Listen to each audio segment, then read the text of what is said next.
ತುಮಕೂರಿನ ಜಿಲ್ಲಾಸ್ಪತ್ರೆಯ ಹೆರಿಗೆ ವಾರ್ಡ್ನಲ್ಲಿ ರಾತ್ರಿ ವೇಳೆ ಮೊಬೈಲ್ ಕಳ್ಳತನ ನಡೆದಿದೆ. ರೋಗಿಗಳ ಸಂಬಂಧಿಕರ ಮೊಬೈಲ್ ಎಗರಿಸುವಾಗ ಕಳ್ಳ ರೆಡ್ ಹ್ಯಾಂಡ್ ಆಗಿ ಸಿಕ್ಕಿಬಿದ್ದಿದ್ದಾನೆ. ಮೊಬೈಲ್ ಕಳ್ಳನನ್ನ ಕಂಡು ವಾರ್ಡ್ನಲ್ಲಿ ಮಹಿಳೆಯರು ಚೀರಾಡಿದ್ದಾರೆ. ಈ ವೇಳೆ ಕಳ್ಳನನ್ನ ಹಿಡಿದ ಸಾರ್ವಜನಿಕರು ಪೊಲೀಸರಿಗೆ ಒಪ್ಪಿಸಿದ್ದಾರೆ. ಆಸ್ಪತ್ರೆಯಲ್ಲಿ ಪದೇ ಪದೇ ಮೊಬೈಲ್ ಕಳ್ಳತನ ನಡೀತಾ ಇವೆ.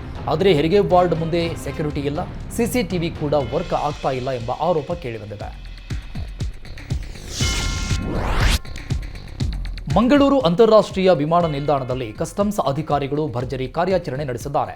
ಗುದದ್ವಾರದಲ್ಲಿ ಚಿನ್ನ ಬಚ್ಚಿಟ್ಟು ಸಾಗಾಟ ಮಾಡ್ತಾ ಇದ್ದ ಇಬ್ಬರು ಆರೋಪಿಗಳನ್ನು ಕಸ್ಟಮ್ಸ್ ಅಧಿಕಾರಿಗಳು ಬಂಧಿಸಿದ್ದಾರೆ. ಅಕ್ರಮವಾಗಿ ಸಾಗಾಟನೆ ಮಾಡ್ತಾ ಇದ್ದ 50.93 ಲಕ್ಷ ರೂಪಾಯಿ ಮೌಲ್ಯದ ಚಿನ್ನವನ್ನು ವಶಕ್ಕೆ ಪಡೆದಿದ್ದಾರೆ.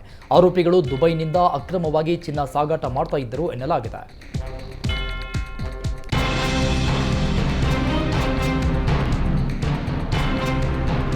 ಗ್ಯಾಸ್ ಸೋರಿಕೆಯಿಂದ ಅಗ್ನಿ ಅವಘಡ ಸಂಭವಿಸಿದ್ದು ಮನೆ ಹೊತ್ತಿ ಉರಿದಿದೆ. ತುಮಕೂರು ಜಿಲ್ಲೆ ಪಾವಗಡ ತಾಲೂಕಿನ ಅರಸೀಕೆರೆ ಗ್ರಾಮದಲ್ಲಿ ಈ ಅವಘಡ ಸಂಭವಿಸಿದೆ. ಶಿವಲಿಂಗ ಎಂಬುವರ ಮನೆಯಲ್ಲಿ ಅವಘಡ ನಡೆದಿದ್ದು ಗ್ಯಾಸ್ ಸೋರಿಕೆಯಿಂದ ಬೆಂಕಿ ಹೊತ್ಕೊಂಡಿದೆ. ಮನೆಯಲ್ಲಿದ್ದ ವಸ್ತುಗಳು ಸಂಪೂರ್ಣ ಸುಟ್ಟು ಭಸ್ಮವಾಗಿದೆ.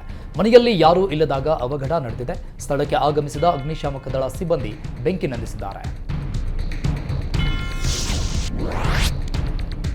ಪ್ರಧಾನಿ ಮೋದಿ ದೇಗುಲ ಸ್ವಚ್ಛತೆಗೆ ಕರೆ ನೀಡಿದ ಹಿನ್ನೆಲೆಯಲ್ಲಿ ಹುಬ್ಬಳ್ಳಿಯಲ್ಲಿ ಕೇಂದ್ರ ಸಚಿವ ಪ್ರಹ್ಲಾದ್ ಜೋಶಿ ದೇವಸ್ಥಾನ ಸ್ವಚ್ಛತಾ ಕಾರ್ಯ ಕೈಗೊಂಡಿದ್ದರು.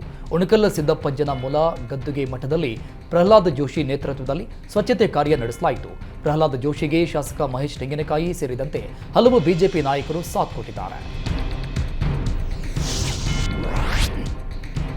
ನಾಡಿನೆಲ್ಲೆಡೆ ಮಕರ ಸಂಕ್ರಾಂತಿ ಸಂಭ್ರಮ ಮನೆ ಮಾಡಿದ್ದು ಐತಿಹಾಸಿಕ ಗವಿ ಗಂಗಾಧರೇಶ್ವರ ದೇವಾಲಯ ವಿಸ್ಮಯಕ್ಕೆ ಸಾಕ್ಷಿಯಾಗಲಿದೆ.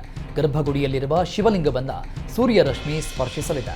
ದಕ್ಷಿಣದಿಂದ ಉತ್ತರಕ್ಕೆ ಪಥ ಬದಲಿಸುವ ಸೂರ್ಯ ಶಿವನಿಗೆ ನಮಿಸಲಿದ್ದಾನೆ. ಇಂದು ಸಂಜೆ 5:20ರಿಂದ 5:23ರವರೆಗೆ ಸೂರ್ಯ ರಶ್ಮಿ ಶಿವಲಿಂಗವನ್ನ ಸ್ಪರ್ಶಿಸಲಿದೆ. ಮಧ್ಯಾಹ್ನ 12 ಗಂಟೆಯಿಂದ ಸಂಜೆ 6 ಗಂಟೆಯವರೆಗೆ ಭಕ್ತರಿಗೆ ದೇವರ ದರ್ಶನಕ್ಕೆ ಅವಕಾಶವಿಲ್ಲ. ಒಂದು ವಿಶೇಷ ಕೌತುಕವನ್ನ ಕಣ್ತುಂಬಿಕೊಳ್ಳಲು ದೇಗುಲದ ಹೊರಗಡೆ ಎಲ್ಇಡಿ ವ್ಯವಸ್ಥೆ ಮಾಡಲಾಗಿದೆ. ಮಕರ ಸಂಕ್ರಾಂತಿಯ ವಿಶೇಷ ದಿನದಂದು ಶಿವಲಿಂಗವನ್ನ ಸೂರ್ಯರಶ್ಮಿ ಸ್ಪರ್ಶಿಸಿದೆ. ಮಂಡ್ಯ ಜಿಲ್ಲೆ ಶ್ರೀರಂಗಪಟ್ಟಣದ ಚಂದ್ರಮಣ ಆಶ್ರಮದಲ್ಲಿರುವ ಕಾಶಿ ಚಂದ್ರಮೌಳೇಶ್ವರ ಸ್ವಾಮಿ ದೇವಾಲಯದಲ್ಲಿ ಶಿವಲಿಂಗಕ್ಕೆ ಸೂರ್ಯರಶ್ಮಿ ಸ್ಪರ್ಶವಾಗಿದೆ.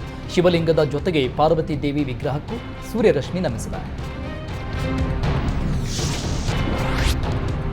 ಮಕರ ಸಂಕ್ರಮಣ ಹಿನ್ನೆಲೆಯಲ್ಲಿ ತ್ರಿವೇಣಿ ಸಂಗಮದ ನಾಡು ಬಾಗಲಕೋಟೆ ಜಿಲ್ಲೆಯ ಕೂಡಲ ಸಂಗಮದಲ್ಲಿ ಪುಣ್ಯ ಸ್ನಾನಕ್ಕಾಗಿ ಭಕ್ತರ ದಂಡೆ ಹರಿದು ಬಂದಿತ್ತು.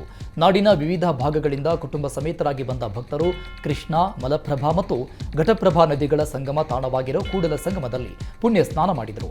ಪುಣ್ಯ ಸ್ನಾನದ ಬಳಿಕ ಸಂಗಮನಾಥನ ದರ್ಶನ ಪಡೆದು ಪುನೀತರಾದರು.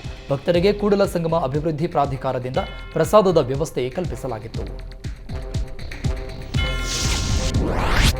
ನೀವು ಪೋಷಕರಾಗಲು ಕಾಯುತ್ತಿದ್ದೀರಾ? ಚಿಂತಿಸದಿರಿ. ಓಯಾಸಿಸ್ ಫರ್ಟಿಲಿಟಿ 90,000 ದಂಪತಿಗಳ ಜೀವನದಲ್ಲಿ ಸಂತೋಷವನ್ನು ತಂದಿದೆ. 7825893601ಗೆ ಕರೆ ಮಾಡಿ. ಅತ್ಯದ್ಭುತ ರಿಯಾಯಿತಿ ಪಡೆಯಿರಿ ಹಾಗೂ ಎಲ್ಲರಿಗೂ ಗುಡ್ ನ್ಯೂಸ್ ಕೊಡಿ. ಇದೇ ಜನವರಿ 22ಕ್ಕೆ ಅಯೋಧ್ಯೆ ರಾಮ ಮಂದಿರ ಲೋಕಾರ್ಪಣೆಗೊಳ್ಳಲಿರುವ ಹಿನ್ನೆಲೆಯಲ್ಲಿ ದೇಶದಾದ್ಯಂತ ರಾಮ ಜಪ ನಡೀತಾ ಇದೆ.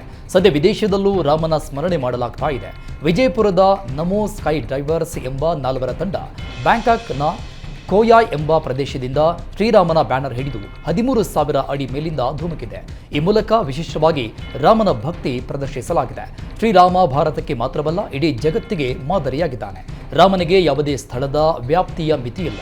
ಹಾಗಾಗಿ ಆಗಸದಲ್ಲೂ ಶ್ರೀರಾಮನ ಹೆಸರು ರಾರಾಜಿಸಬೇಕು ಎಂದು ವಿಭಿನ್ನ ಪ್ರಯತ್ನ ಮಾಡಲಾಗಿದೆ ಅಂತ ಸ್ಕೈ ಡೈವಿಂಗ್ ತಂಡ ತಿಳಿಸಿದೆ. ಅಯೋಧ್ಯೆಯಲ್ಲಿ ಭವ್ಯ ರಾಮ ಮಂದಿರ ಉದ್ಘಾಟನೆಗೆ ಕ್ಷಣಗಣನೆ ಶುರುವಾಗಿದೆ. ಎಲ್ಲೆಲ್ಲೂ ಹಬ್ಬದ ವಾತಾವರಣ ಸೃಷ್ಟಿಯಾಗಿದೆ. ಸದ್ಯ ಕೃಷ್ಣನಗರಿ ಉಡುಪಿಯಲ್ಲೂ ರಾಮಜಪ ಜೋರಾಗಿದೆ. ಕಲಾರಾಧನೆ ಮೂಲಕ ರಾಮನ ಸ್ಮರಣೆ ಮಾಡಲಾಗ್ತಿದೆ. ಮನೆಗಳ ಗೋಡೆ ಮೇಲೆ ರಾಮ, ಲಕ್ಷ್ಮಣ, ಸೀತೆ ಹಾಗೂ ಹನುಮಂತನ ಚಿತ್ರ ಬಿಡಿಸಲಾಗ್ತಿದೆ. ಮಲ್ಪೆ ಬೀಚ್ಗೆ ಹೋಗುವ ದಾರಿಯಲ್ಲಿ ಗೋಡೆಗಳ ಮೇಲೆ ರಾಮಾಯಣದ ಚಿತ್ರಗಳನ್ನು ಬಿಡಿಸಿ ಸಂಭ್ರಮಿಸಲಾಗ್ತಿದೆ.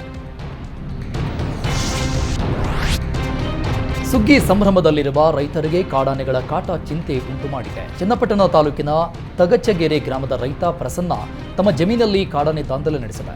1.50 ಎಕರೆ ಜಮೀನಲ್ಲಿ ಬೆಳೆದಿದ್ದ ಟೊಮ್ಯಾಟೊ ಬೆಳೆ ಸಂಪೂರ್ಣ ನಾಶವಾಗಿದೆ. ಇತ್ತ ಕನಕಪುರ ತಾಲೂಕಿನ ಕಂಸಗಾರ ಗ್ರಾಮದಲ್ಲೂ ಕಾಡಾನೆ ಉಪಟಳ ಮಿತಿ ಮೀರಿದೆ. ಕಟಾವು ಮಾಡಿ ಹಾಕಿದ್ದ ರಾಗಿ ಬಣವೆಯನ್ನ ಕಾಡಾನೆಗಳು ನಾಶಪಡಿಸಿವೆ. ಕಾಡಾನೆಗಳ ನಿರಂತರ ಹಾವಳಿಗೆ ರೈತಾಪಿ ವರ್ಗ ಕಂಗಾಲಾಗಿದೆ.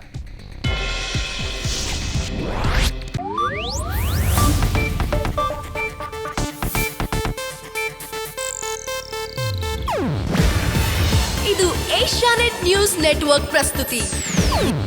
ನೀವು ನೋಡ್ತಿದ್ದೀರಾ ಏಷ್ಯಾನೆಟ್ ಸುವರ್ಣ ನ್ಯೂಸ್.